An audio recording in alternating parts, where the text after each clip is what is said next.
Des genoux. Ça... Ok. On va choisir ensemble. Ça dit, j'errais dans un monde dur et froid, sans savoir que par amour pour moi, Jésus s'était donné sur la croix à Golgotha. Ok? Tu connais? Ok. Moi, je ne connais pas tout, mais j'ai pris le truc ici. Tu connais aussi? Aïe, aïe, aïe. On est vieux là. Ok. Donc, je reprends. On va insister sur le refrain. Le refrain, peut-être que tu connais. Ok?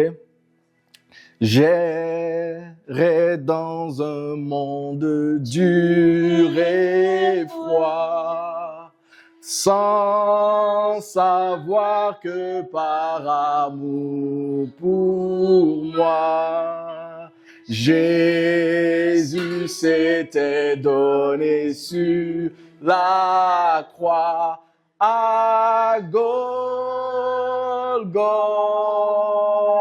Une fois encore. Alléluia. J'errais dans un monde dur et froid, sans savoir que par amour pour moi, Jésus s'était donné sur la croix à Golgotha. Le refrain arrive maintenant.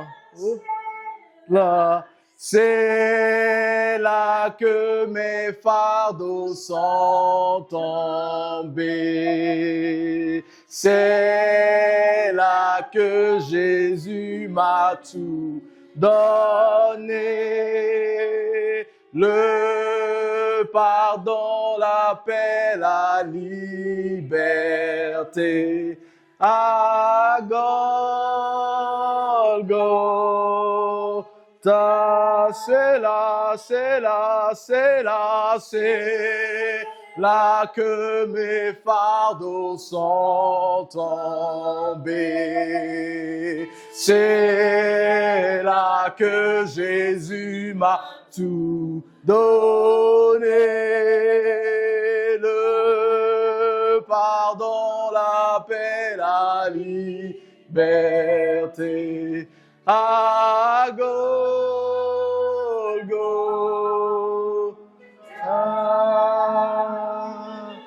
Alléluia.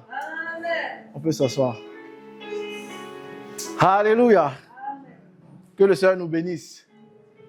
Je bénis tout un chacun d'entre vous dans le nom puissant de Jésus. Alors aujourd'hui, je veux partager quelque chose avec vous. On va pas prendre trop de temps. Peut-être en 1h15, on aura tout fini et chacun va rentrer chez lui. Ok? Alors déjà, Parole Pain Quotidien, tout le monde connaît. Bon, enfin, ceux qui suivent ici connaissent. Parole Pain Quotidien, nous sommes un ministère établi principalement au Bénin.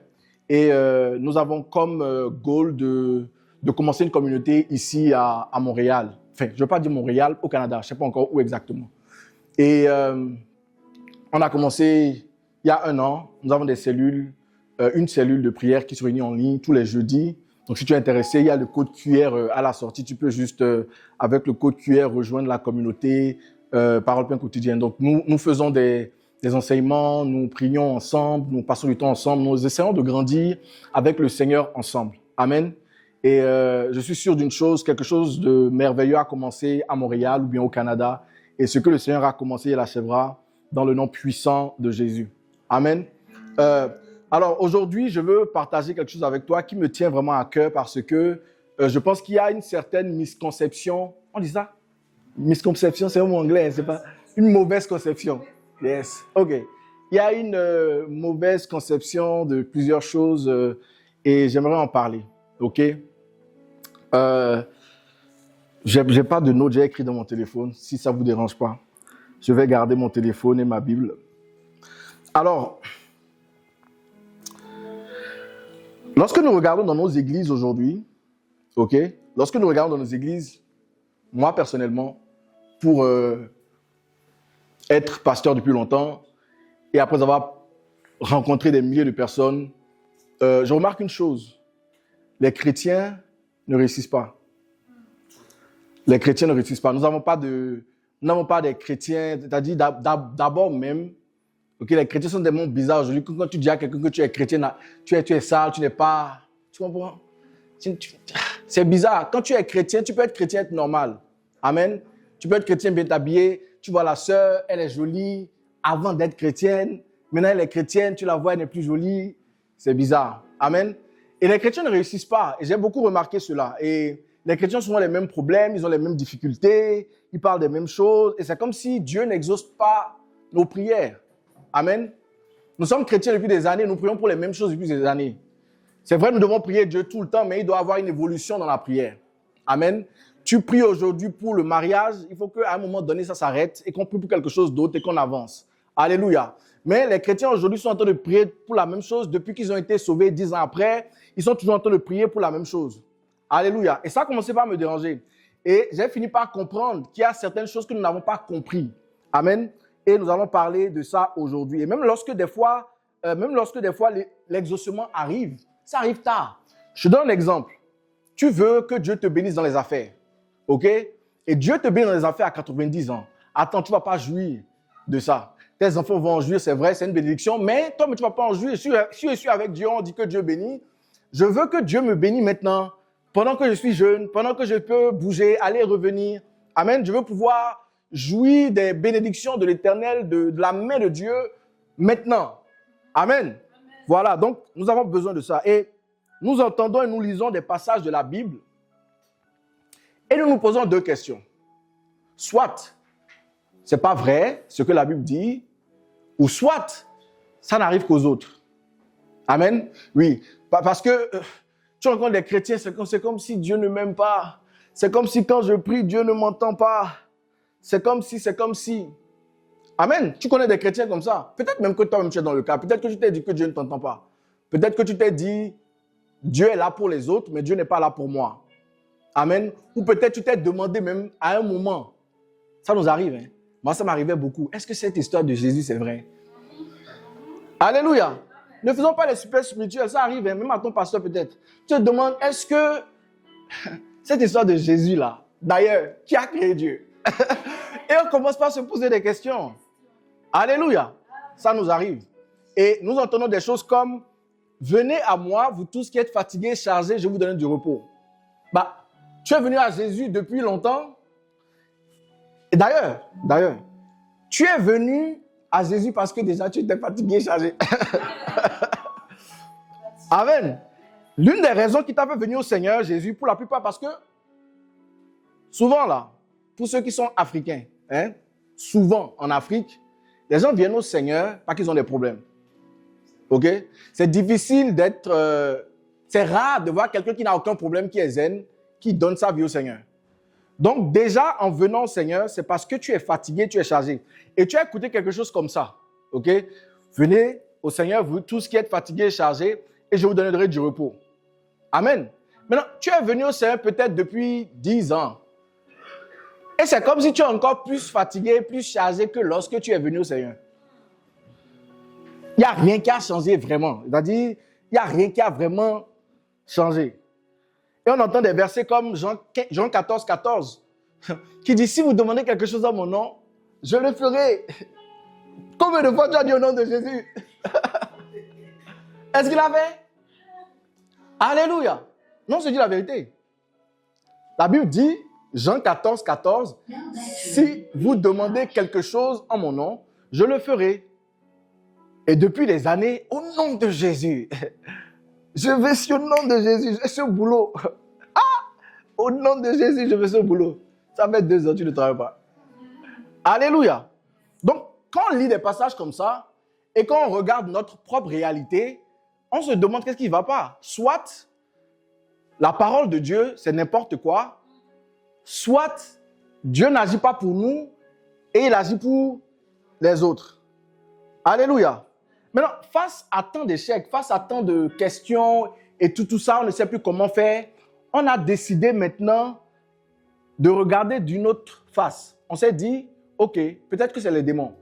Ok?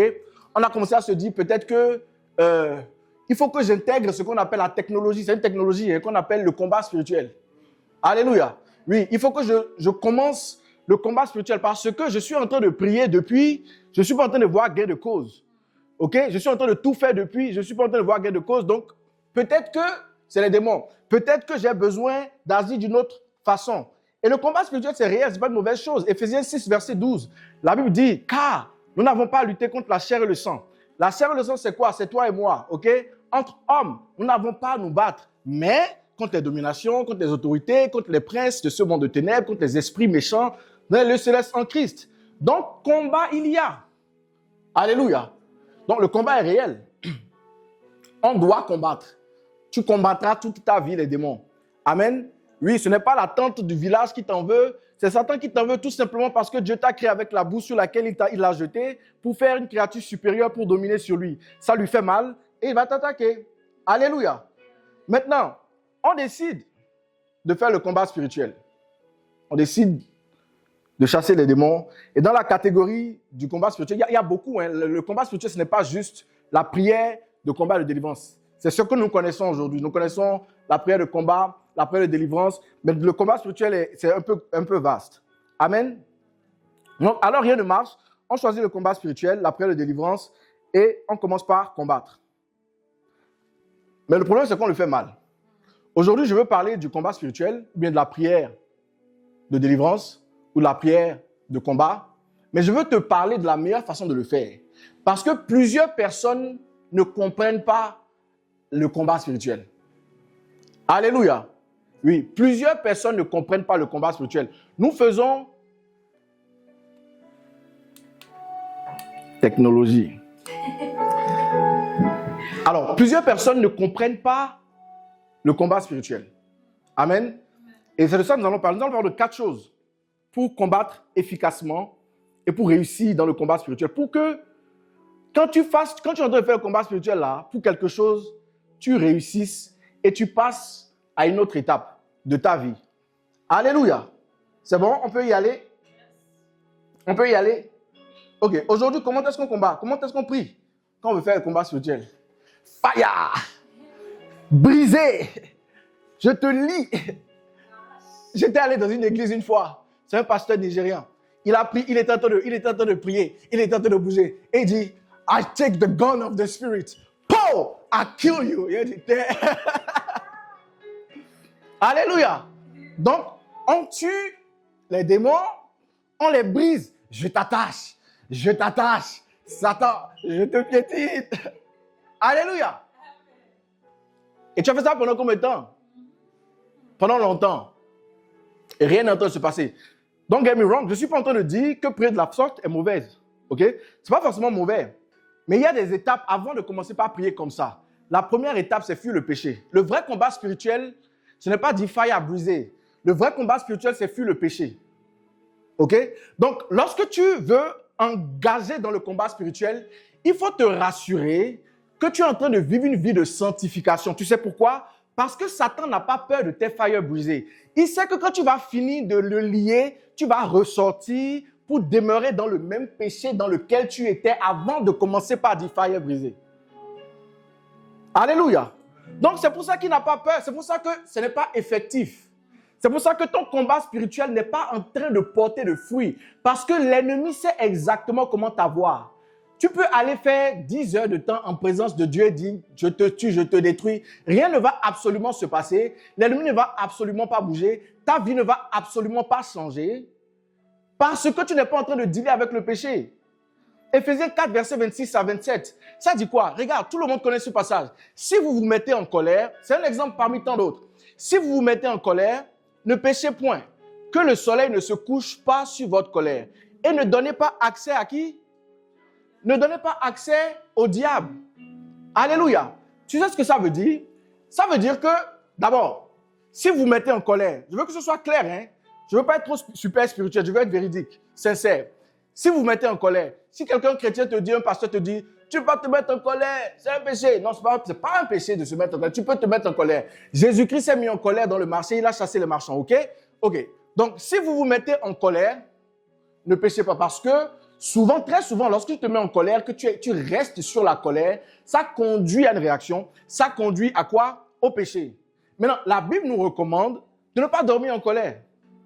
Donc, quand tu es en colère, avant de dormir, parle-en, discutez-en, ok? Et maintenant, il dit en bas ici, et ne donnez pas accès au diable. Ça veut dire que lorsque tu restes et que tu demeures sur la colère, tu donnes accès au diable. OK?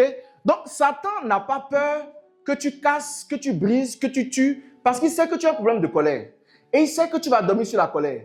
Donc, toi, tu es en train de faire le combat spirituel, tu es en train de détruire, tu es en train de dire tout ce que tu es en train de dire, il est relax. Il n'a même pas peur, il ne bouge pas. Alléluia. Parce que tu vas sortir, tu vas dormir, quelqu'un va t'énerver. D'ailleurs, comme il sait comment tu es, OK, même si personne ne t'a énervé, dès que tu finis de quitter le programme de prière, quelqu'un va passer devant toi et tu vas commencer à parler avec ton accent québécois. Mais tu as le quoi, là? Alléluia. Amen. Et tu vas t'énerver. Ou bien quelqu'un que tu considères, un de tes amis proches, va faire quelque chose. Ou bien si tu es marié, subitement tu rentres à la maison, quelque chose que ta femme ou ton conjoint n'avait jamais l'habitude de faire, la personne va faire ça tout simplement pour que tu t'énerves, tu te mettes en colère, vous vous donnez des gros mots, vous commencez par pécher, vous dormez sur la colère et comme ça, il a accès à ta vie. Donc, quel que soit le fire brisé que tu es en train de faire, ça ne l'empêche de rien faire. Il peut faire tout ce qu'il veut dans ta vie. Alléluia. Donc, peuple de Dieu, avant de commencer, avant de t'engager dans le combat spirituel, ce que tu dois faire, te rassurer de faire, c'est d'avoir une vie de sanctification. Te dire que je veux bien vivre. Alléluia. Te dire que je veux vivre une vie qui plaît à Dieu. Amen. Dire que je veux vivre une vie que Dieu aime. Je veux, c'est vrai, on n'est pas parfait. Ok, on a des moments, mais lorsque tu sais que tu es tombé, tu ne vis pas dans le péché. Le péché devient pour toi accidentel. Alléluia. Encore que, alléluia, est-ce que tu comprends ce que je suis en train de dire?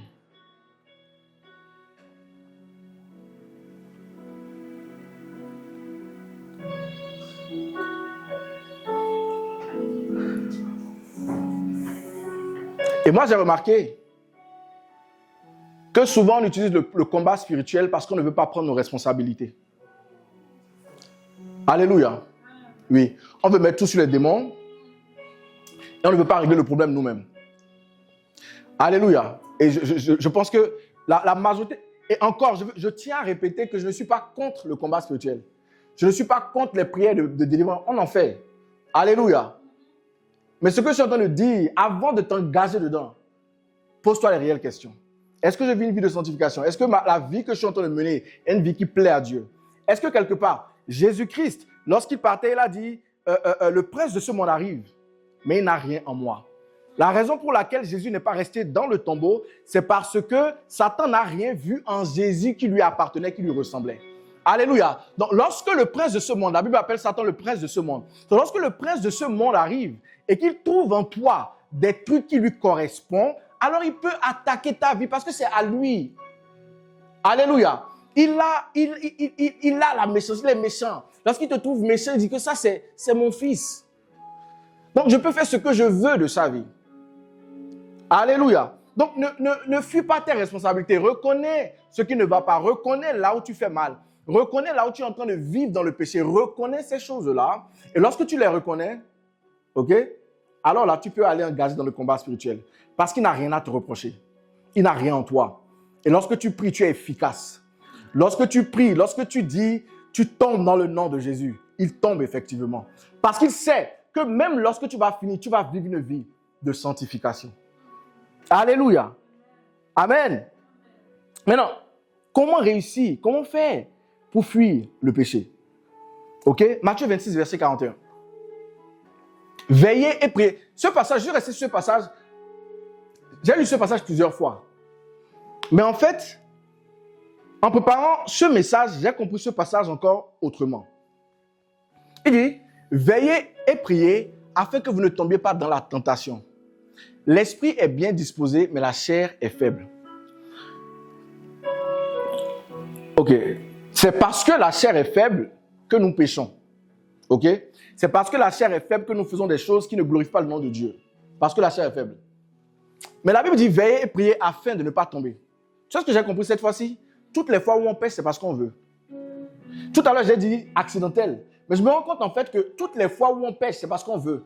Parce que comment faire pour ne pas pécher? Veiller et prier. Donc si tu ne veilles pas et prier que tu pêches, c'est parce que toi-même tu veux. Alléluia. C'est parce que toi-même tu as envie de pécher. Parce qu'il nous a donné le remède. Il nous a dit ce qu'il faut faire pour ne pas pécher. Et c'est passer du temps avec lui.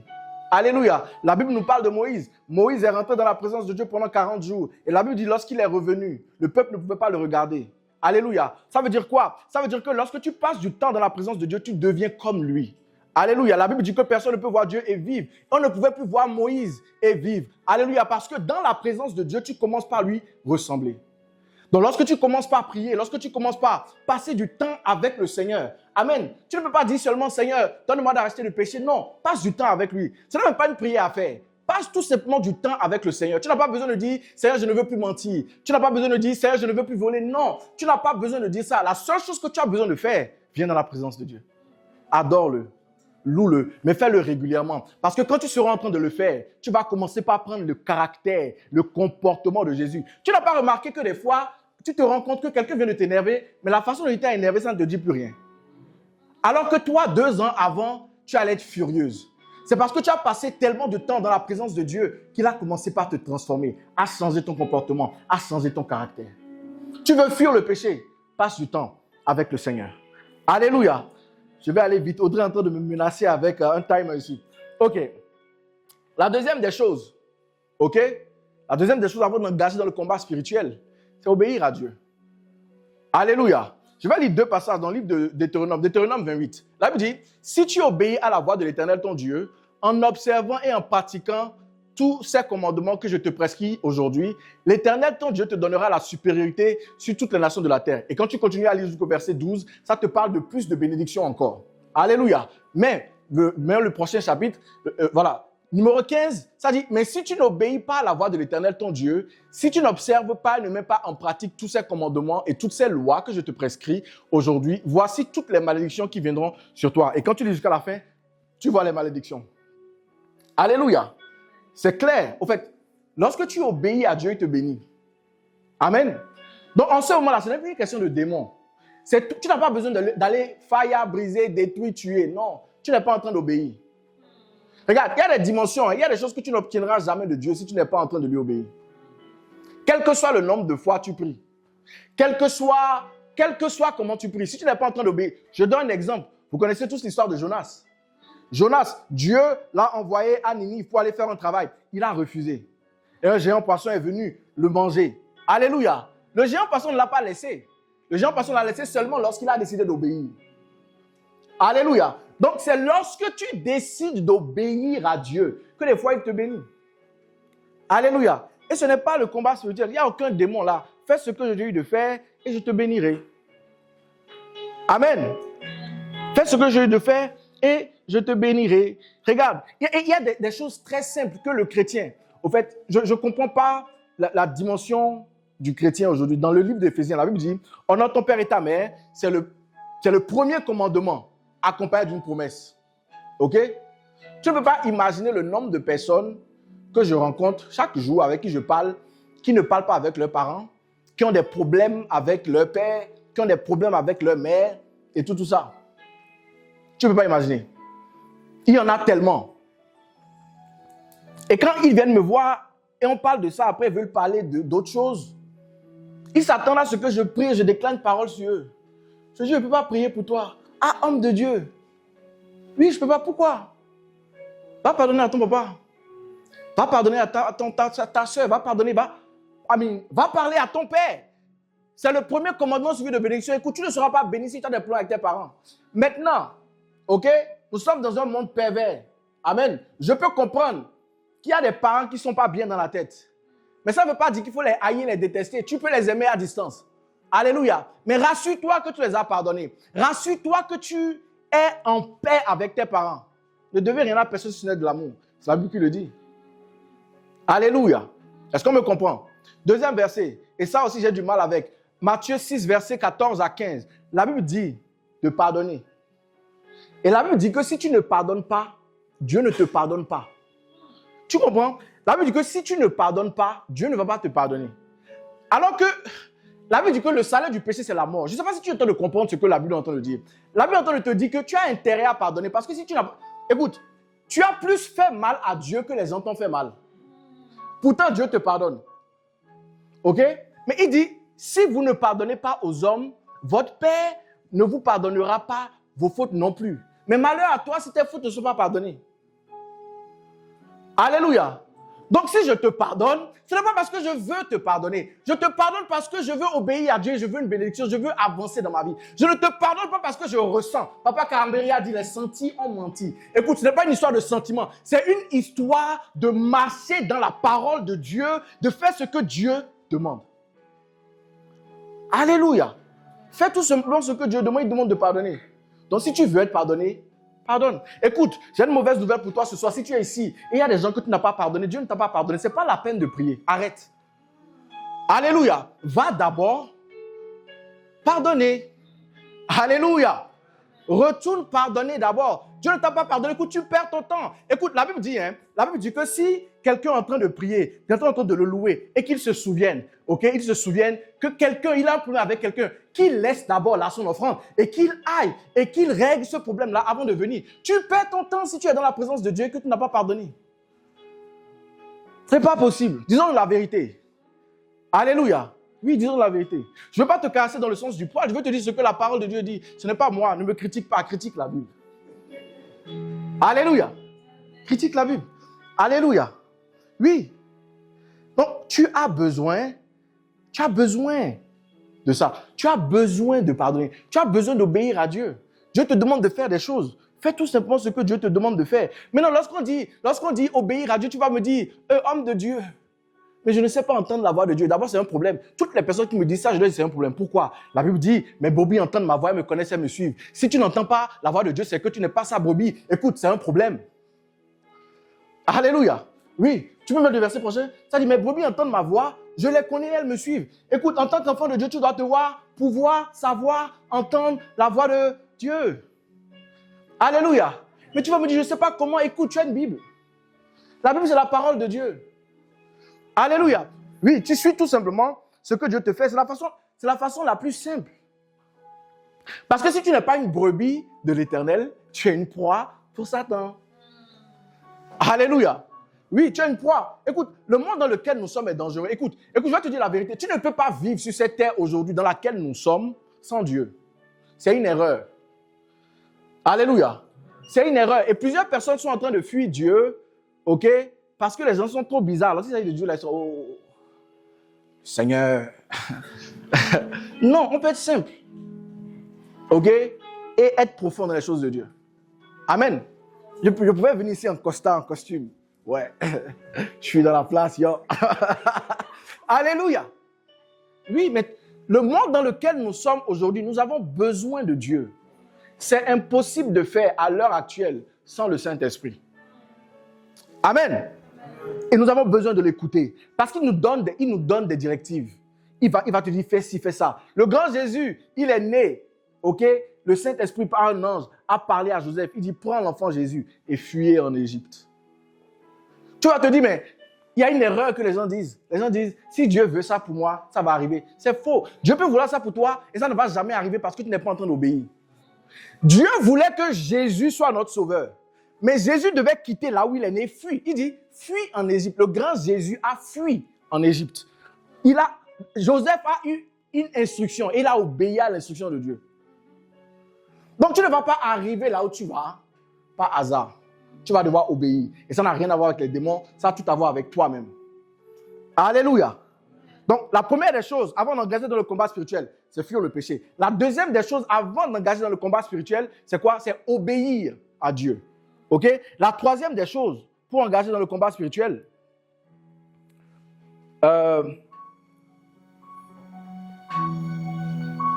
avant d'aller là, Jean 15, verset 7, ça dit ceci. Si vous demeurez en moi et que mes paroles, ça c'est un de mes versets préférés de la Bible. Si vous demeurez en moi et que mes paroles demeurent en vous, demandez ce que vous voudrez et cela vous sera accordé. Il dit, si vous demeurez en moi et que mes paroles demeurent... D'abord, si tu demeures en lui et que ses paroles demeurent en toi, ce sera facile pour toi de lui obéir. Et maintenant, lorsque tu commences pas à lui obéir comme ça, tu peux demander ce que tu veux et ça va t'être accordé. Pourquoi? Parce que tu ne vas plus demander des conneries. Parce que c'est une phrase osée. C'est une phrase osée. Il dit demandez ce que vous voulez. Ça veut dire que si tu veux le mari de quelqu'un d'autre, Tu peux dire, Seigneur, donne-moi le mari de quelqu'un d'autre et je te le donne. Mais non, lorsque tu demeures au Seigneur Jésus, là, tu deviens comme lui. Tu n'as pas ce genre de pensée. Tes pensées ne sont pas erronées. Ok, la Bible dit, ne savez-vous pas que vous avez les pensées de Christ? Amen. Lorsque tu commences pas à demeurer en lui et que ses paroles demeurent en toi, tu as ses pensées, tu sais ce qu'il faut demander. La Bible dit dans le livre de Jacques, vous demandez, vous ne recevez pas parce que vous demandez mal. Alléluia. Donc, pour remonter au début, ok, nous sommes en train de rechercher Dieu, nous voulons grandir, nous voulons évoluer. Nous voulons aller loin dans notre vie, dans notre marche avec le Seigneur, dans nos projets, dans notre mariage, ok, dans nos finances, dans notre famille. Nous voulons évoluer avec le Seigneur. Pour évoluer avec le Seigneur, bien, demeurons dans la parole de Dieu. Ok? En ce moment-là, lorsque nous parlons, la parole a de la puissance. Lorsque nous voulons quelque chose, lorsque nous combattons quelque chose, on combat, on réussit, on avance et on passe au combat prochain. Alléluia. Est-ce que quelqu'un comprend ce que je suis en train de dire? Je suis trop rapide, mais à cause de Audrey, il me donne le minuteur là. Ok. Maintenant, la troisième des choses, on ne va pas durer sur ça. La troisième des choses, pour réussir le combat spirituel, c'est l'identité. Connais-toi toi-même. Alléluia. Il faut que tu saches qui tu es en Christ. 2 Corinthiens 5, verset 17, je suis une nouvelle créature. Il faut que tu saches qui tu es, qui tu représentes. Il faut que tu connaisses ta valeur. La Bible dit que nous sommes conquérants. La Bible dit que nous sommes plus que vainqueurs. La Bible dit que ce n'est plus moi qui vis, c'est Christ qui vit en moi. Donc, il faut que tu saches l'accès que tu as. C'est comme si tu as une clé qui peut ouvrir une porte. Mais tu es devant la porte, tu es en train de taper, alors que tu as la clé qui ouvre la porte. Alléluia. La Bible dit que nous sommes fils de Dieu. Et il nous a donné le pouvoir de devenir enfants de Dieu. Nous sommes une race différente, un sacerdoce royal. Écoute, nous sommes une race différente lorsque nous avons reçu le Seigneur. Mais il est important que tu prennes conscience de qui tu es et de qui tu es réellement. Parce que lorsque tu prends conscience de qui tu es, ça change les choses. Ok? Oui, ça change les choses. Lorsque tu as conscience de qui tu es, lorsque ce n'est pas seulement la prière, il faut savoir aussi qui tu es. Alléluia. Oui, il faut savoir qui tu es. Il faut savoir qui tu es, quelle force tu as, avec qui tu marches. Amen. Nous avons vu Élie et son serviteur, lorsqu'il a appelé les anges, l'autre avait peur et il a demandé à Dieu de lui ouvrir les yeux. Alléluia. Et lorsqu'il lui a ouvert les yeux, qu'est-ce qui s'est passé? Il a vu une multitude de chars. Il a vu des chars enflammés. Il a vu quelque chose de différent. Il faut savoir qui tu es. Amen. Il faut savoir qui tu es. Et comment est-ce que tu peux connaître qui tu es? Ça nous ramène à l'obéissance. Ça nous ramène aux deux. Pourquoi? Comment savoir qui tu es? C'est en lisant la parole de Dieu. Amen. Tu ne peux pas connaître qui tu es en Christ si tu ne connais pas Christ. Alors que comment est-ce que tu connais Christ? Au travers de sa parole. Amen. Oui, Christ te parle. Et lorsque Christ te parle, même le simple fait qu'il dise dans Galates, il dit qu'il vit en nous. C'est suffisant. Tu regardes Jésus, tu vois la vie de Jésus, et tu vois que Jésus la vie en toi. Tu vois que Jésus a marché sur les eaux. Lorsque les eaux s'approchent, mais écoute, il y a Jésus qui vit en moi. Je peux marcher sur les eaux là. Alléluia. Oui, lorsque ta maman t'appelle et te dit « Ah, j'ai les maux de tête, j'ai ci, j'ai ça », mais tu peux prier pour que ta maman guérisse. Pourquoi? Parce que Jésus a guéri les malades. Et c'est ce même Jésus-là qui vit en toi. Alléluia. Et je déclare dans ta vie la guérison maintenant même, dans le nom puissant de Jésus. Alléluia. Donc, au fait, la Bible, ce n'est pas des LOL, ce n'est pas un MDR, c'est la réalité. Alléluia. Oui, c'est la réalité. Il faut demeurer dans la parole de Dieu et il faut la vivre. Amen. Je ne peux pas venir te dire, reçois le Seigneur. Reçois le Seigneur. Il faut que tu aies une expérience avec toi-même pour comprendre ce que je suis en train de dire. Alléluia. Oui. Lorsque tu vas prier pour un malade et que le malade va guérir, tu auras plus confiance en toi parce que tu sais, oh, effectivement, le Seigneur vient moi. La première fois que je suis allé à Cotonou en 2000, la première fois que j'ai vu un miracle, j'étais à Cotonou en 2000, je ne me rappelle plus. Et je suis arrivé dans un village et je devais prier dans une église. Donc j'étais en train de prier dans l'église et j'étais sur le podium et j'étais en train de dire, là où tu es maintenant, tu es guéri. Si tu n'entends pas, reçois ta guérison. Si tu n'entends pas, les oreilles s'ouvrent. Et subitement, il y a un monsieur et c'est sur les réseaux sociaux, c'est sur mon Instagram. Il y a un monsieur qui se lève avec ses parents, avec tout le monde. Il vient, il commence pas à crier. Il peut entendre. Et j'ai commencé à faire l'homme de Dieu. J'ai dit, ouais, c'est Jésus qui vit en moi. Alléluia! Alléluia! Oui, il faut connaître qui tu es. Et lorsque le Seigneur est en train de faire au travers de toi, le plus il est en train de faire au travers de toi, le plus tu arrives à former cette identité-là. Alléluia. Le plus tu arrives à t'affermir dans ton identité avec le Seigneur. Amen. Donc tu dois savoir qui tu es. Alléluia. Maintenant, pour finir, la dernière des choses, Jean 14, 14, on a parlé de ça tout à l'heure.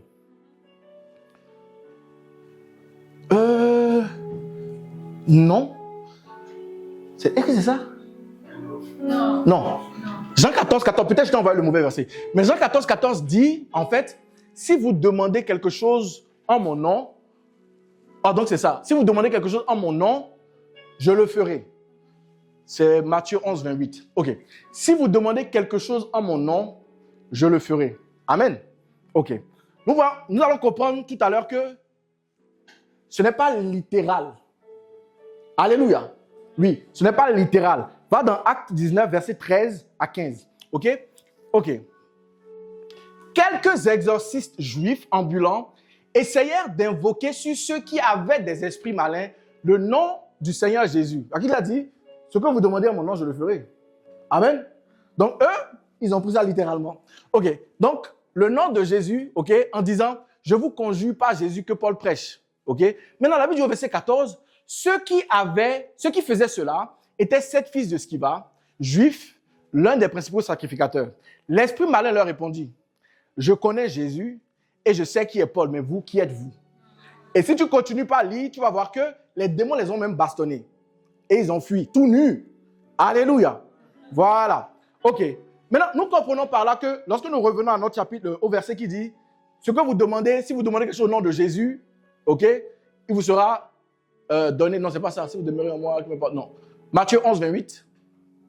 Voilà, Matthieu 11, 28, ça. Si vous demandez quelque chose en mon nom, je le ferai. Ce n'est pas juste demander en son nom. Ok? Le mot nom là, hein, c'est pour dire ma réputation ou mon caractère. Alléluia. Donc, ce n'est pas demander quelque chose au nom de Jésus, seulement le nom de Jésus, non. Ayant le caractère de Jésus. Donc, ça veut dire que le caractère de Jésus, par exemple, il est humble.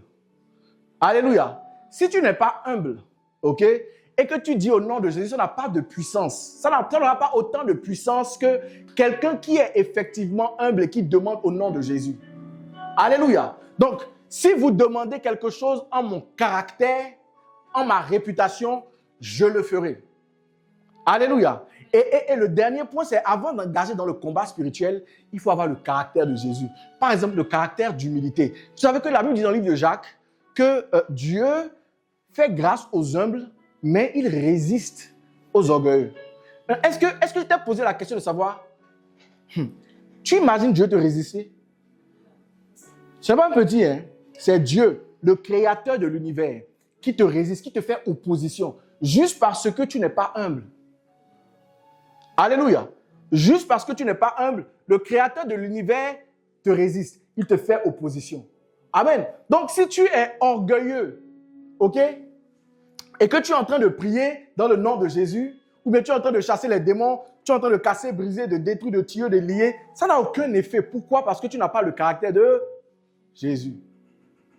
Alléluia. Tu n'as pas le caractère de Jésus. Il est doux, ce Jésus. Ok? Si tu es archaïque, vous avez remarqué les garçons, hein? On est en 2026, relax. Amen. Relax. Tu peux être chef de famille, être doux. Nos parents, là, hein? Ma soeur, mon père, ok? Il y a 2 ans, j'ai dit à mon père pour la première fois, je t'aime. Il a failli s'évanouir. Non, je suis sérieux. Il a dit quelque chose dans notre langue. Pour ceux qui sont fonds ici, ils vont comprendre. J'ai dit, papa, je t'aime. Il dit, t'es adoré. Ça veut dire, tu viens nous dire quoi? Il était choqué. Et le pire, il ne m'a pas dit je t'aime. Il a raccroché le téléphone. Il a raccroché le téléphone. Alléluia! Que Dieu me pardonne mes péchés. Amen. Oui. Il faut être doux. Amen. Oui. Plusieurs hommes, je suis sérieux. Plusieurs hommes ne vont pas loin avec le Seigneur à cause de l'orgueil, de leur façon d'être rugueux, ils ne sont pas accessibles. Non. Vous avez, dans les églises, on voit souvent que les filles reçoivent plus. Parce que les filles sont de nature plus sensibles. Lorsque vous allez dans les églises, vous voyez les filles tomber. Ce n'est pas seulement des démons. Des fois, c'est la prédisposition, c'est l'Esprit de Dieu qui est en train de les toucher. Elles sont accessibles. Elles sont prêtes à recevoir parce qu'il y a une certaine douceur dans leur vie. Amen. Et nous, les hommes, là, parce que nous faisons les durs. Ouais, c'est moi. Yo, gros. Wesh, les gros. On ne reçoit pas lorsqu'on fait ça. Lorsqu'on vit comme ça, on ne reçoit pas. Il faut te laisser, il faut voir le caractère de Jésus. Jésus était doux. Jésus était bon. Alléluia. Jésus était bon. Amen. Il aimait la paix. Amen. Il aimait la paix. Jésus n'est pas crimador, critiquer, manger, dormir. Il ne fait pas ça. Alléluia. Oui, Jésus ne fait pas ça. Hein, les tatas qui sont ici, là, il ne fait pas ça. Et ma copine, bien le dernier béret. Jésus ne fait pas ça. Alléluia. Donc, lorsque tu as cette nature, lorsque tu as ce comportement, lorsque tu as ce caractère, qu'est-ce qui se passe? Lorsque tu entends dire au nom de Jésus, ça n'a pas autant de puissance. Alléluia. Et pour finir, l'un des caractères que j'aimerais qu'on développe tous, c'est la présence de Dieu. Jésus, c'était un homme de présence. La Bible dit que Jésus priait toute la nuit. Tu sais ce que ça veut dire quand la Bible dit que Jésus priait toute la nuit? Ça ne veut pas dire qu'il priait de minuit à 6 heures, non. Il priait 12 heures de temps. Ok, la nuit, le 4e temps, il priait, t'as dit, de 6 heures, 18 heures à 6 heures du matin. Il faisait les 4 temps de la nuit. Le premier temps de la nuit commence à 18 heures. Ok, donc Jésus priait toute la nuit, il passait du temps avec le Seigneur. Ok, donc le caractère de Jésus, ça veut dire, si tu veux avoir le caractère de Jésus, ça veut dire que comme Jésus était un homme d'intimité, un homme de prière, un homme qui passait du temps avec le Seigneur, il faut que toi aussi tu sois comme ça. Alléluia. Il faut que tu aimes la présence de Dieu plus que TikTok. Amen. Il faut que tu aimes la présence de Dieu plus que Netflix. Est-ce que ça t'arrive, hein? Tu as envie de prier, tu ne pries pas, mais tu arrives à regarder 3 heures d'affilée d'une série sur Netflix. Vérité. Alléluia. Amen. C'est vrai, non? Oui, on a envie. C'est pas que tu n'as pas envie, hein? C'est comme ça que tu sais que c'est vraiment là le combat spirituel. Le combat spirituel, ce n'est pas chasser les démons. Le combat spirituel, c'est pouvoir voir Netflix et dire non. Regarde, tu as plus de la force sur les démons que sur Netflix. Alléluia. Oui, sérieux. Parce que tu peux dire à Satan, va-t'en, je te rejette. Mais tu ne peux pas dire ça à Netflix. Tu ne peux pas dire ça à TikTok. Et regarde, j'ai supprimé TikTok de mon téléphone. Tu sais pourquoi? Parce que je me suis rendu compte, un jour, un matin, je me suis réveillé. Et j'étais là, je m'amusais toute la journée, tout ça. Je voulais prier, ok? J'ai pris mon téléphone à 10 heures. Il était 13 heures. Je me suis rendu compte qu'il était sur TikTok. J'ai dit sacrilège. Fire! Alléluia! Oui, écoute, on a la capacité de dire chasser les démons, de faire tout ça. Mais on n'a pas la capacité de dire non à notre téléphone. C'est là le véritable combat spirituel. Amen! C'est là le véritable combat spirituel. Donc, comme Jésus aimait passer du temps avec Dieu. Tu sais, ça ne vient pas du jour au lendemain. C'est une culture, c'est quelque chose que tu apprends. Il faut que tu te forces. Ça veut dire que le royaume des cieux appartient aux violents. Amen. Pas pour nous encourager à aller tuer les gens. Non, mais pour nous encourager à nous faire violence à nous-mêmes. Amen. Oui, il faut qu'on puisse se faire violence. Je ne veux pas aujourd'hui, je veux passer du temps avec Dieu. Je veux rester avec Dieu. Et quand on dit passer du temps avec Dieu, en fait, j'ai remarqué une chose. Lorsque on va dans les services de prière ou quoi que ce soit là, tu remarques qu'à un moment donné, moi je regarde souvent la foule. Ils ne prient plus. Ils n'ont plus rien à dire. Et ils sont là, ils sont en train de regarder. Tu sens automatiquement qu'ils n'ont pas l'habitude de passer du temps avec Dieu. Alléluia. Passer du temps avec Dieu, ce n'est pas venir et commencer à parler à Dieu. Seigneur, je veux ci, je veux ça. D'abord, ce n'est pas ton égal, tu n'as pas dit ce que tu veux. Tu te calmes un peu, tu descends. Alléluia. Passer du temps avec Dieu, ok, c'est être avec lui. Tu es dans la présence de Dieu, tu prends ta chaise. Moi, je m'assois pour prier. Tu prends ta chaise ou bien tu es dans ton dimanche. Aujourd'hui, quand je me suis réveillé, j'étais à l'hôtel. J'ai prié plus d'1 heure, j'étais couché, je ne me suis pas levé du lit. Je suis dans mon lit. Ok, tu prends ta chaise, tu t'asseyes. Ok, très souvent, je m'assois ou je marche et tu écoutes la musique. Tu es dans la présence de Dieu, tu n'as pas besoin de parler. Au fait, c'est une erreur. Beaucoup de personnes nous ont fait penser, nous ont fait croire que prier, c'est parler. Tu n'as pas besoin de parler. Dieu connaît ton cœur. Tu vas lui dire quoi? Seigneur, je veux Marie. Il s'en fout de ton mari, en fait. Je ne sais pas si tu comprends ce que je suis en train de dire. Oui, il sait ce que tu veux. Qu'on avait dit qu'il sonde les cœurs. Amen. Il sonde les cœurs. Il sait ce que tu veux plus que toi. Amen. La Bible dit qu'avant qu'il n'ait répondu, je les exaucerai. Ça veut dire qu'avant même que tu ouvres ta bouche pour demander à Dieu, il sait exactement ce que tu veux. Amen. Donc, toi, tu as pensé que passer du temps avec le Seigneur, c'est seulement lui demander. Donc, tu vas dans la présence de Dieu juste pour lui demander. Et quand tu as fini de demander, tu pars. Mais là, tu n'es pas en train de passer du temps avec le Seigneur. Le Seigneur est devenu ton boy. Sapeur-pompier, il y a du feu chez moi, viens éteindre. Alléluia. Mais lorsque tu veux passer du temps avec le Seigneur, tu mets la musique comme ça, un instrumental, ou bien, si tu rappes même, tu peux mettre un beat. Je suis sérieux. Je connais un gars à Cotonou, il s'appelle Christopher. Alléluia. Et il a commencé à venir avec, on a commencé à rapper ensemble. Il a commencé, il venait chez moi, il me demandait, là, il dit qu'il n'arrive pas à prier, parce que je lui parlais beaucoup de la prière et tout. Et il dit qu'il n'arrive pas à prier. J'ai dit, OK. On a mis un beat. OK, on a commencé à freestyle. Ouais, freestyle. Hein? OK. On a mis un beat, on a commencé à freestyler. Et je lui ai dit, mon gars, balance quelque chose sur le Seigneur. Il a commencé à balancer. Il a dit, mon frère, tu vas prier. Prie comme ça chez toi. Alléluia. Frère, prier, si tu rappes là, tu es en train de parler, sauf que tu es en train de dire quelque chose d'autre. Amen. La dernière fois, j'étais en train de lire la Bible et je suis tombé sur le passage qui dit je veux faire ce que je vois mon père faire. Tu connais ce passage? Je veux faire. Jésus qui parlait, il dit qu'il veut faire ce qu'il voit son père faire. Je vous promets, je ne mens pas. Il y a un son qui est rentré dans mon cœur. Ça dit, je veux faire ce que je vois faire. Et je suis resté là, j'ai commencé, je veux faire ce que je vois faire. Tu comprends? J'ai commencé à chanter ça. Mais tu sais quoi? Le jour là, toute la journée, c'est resté dans mon esprit. Je veux faire ce que mon père fait. Donc, quand l'ennemi voulait que je fasse quelque chose de bizarre, je me rappelle de mon son. Je veux faire ce que je vois faire. Alléluia. Oui. Et tu passes du temps avec le Seigneur comme ça. Tu l'adores. Tu lui parles de ta journée. Tu lui parles de tes challenges. Et maintenant, tu le laisses te parler. Parce que quand il te parle comme ça, il commence à te donner des instructions. Il commence pas à te dire des choses. Amen. Ok, tu vas faire ça. Et ces choses-là viennent comment? Par des idées, des intuitions. Amen. Tu penses à quelque chose. C'est Dieu qui est en train de te parler. Amen. Tu es en train d'imaginer quelque chose. C'est Dieu qui est en train de te parler. Alléluia. Oui, c'est tout. C'est tout. C'est pas compliqué de passer du temps avec Dieu. Et lorsque le plus tu fais ça, le plus tu développes ce caractère de Jésus là, hein, tu arrives à obéir à tout le reste. Tu arrives à fuir le péché. Tu arrives à obéir à sa parole et tu arrives à t'affirmer dans ton identité. Alléluia. Et maintenant tu es plus que vainqueur. Tu marches dans la victoire.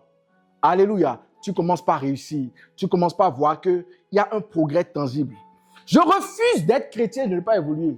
C'est bizarre. Écoute, pourquoi je vais croire en un Seigneur Jésus qui a le paradis là-bas si ici je ne vis pas un certain paradis? Non. Moi, au fait, il faut être cartésien dans la vie. Moi, je ne suis pas dedans. Regarde, si vous me voyez ici en train de prêcher Jésus, c'est parce que je sais que ça marche. Je vendais la drogue aux États-Unis. Écoute, j'ai fait des conneries. Écoute, je sais que je suis avec Jésus. C'est la réalité. C'est la vérité. Je ne suis pas avec Jésus parce que quelqu'un m'a prêché Jésus. Non. Je suis avec Jésus parce que je l'ai expérimenté moi-même. Je l'ai vu agir au travers de ma vie. J'ai vu des paralytiques marcher. J'ai vu des gens. Dieu m'a dit des choses et j'ai répété ces choses aux gens. J'ai vu des vieillards pleurer. Écoute, j'ai rencontré des gens extraordinaires. Tu ne peux même pas imaginer ce que j'ai expérimenté avec le Seigneur. Mais je suis avec le Seigneur parce qu'il est réel. Alléluia. Quel que soit ce que je te dis, quand tu vas sortir, tu vas certainement oublier. Mais n'oublie pas une chose. Essaie d'avoir ta propre expérience avec Jésus. Alléluia. C'est le plus important. Tout ce que je suis en train de dire là, tout ça c'est oba. Alléluia. Oui, tout ce que je suis en train de dire là, c'est rien. Retiens une seule chose.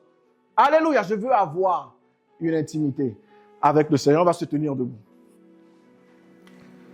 Je veux prier et toujours prier. Et prier jusqu'à ce que tu m'exauces.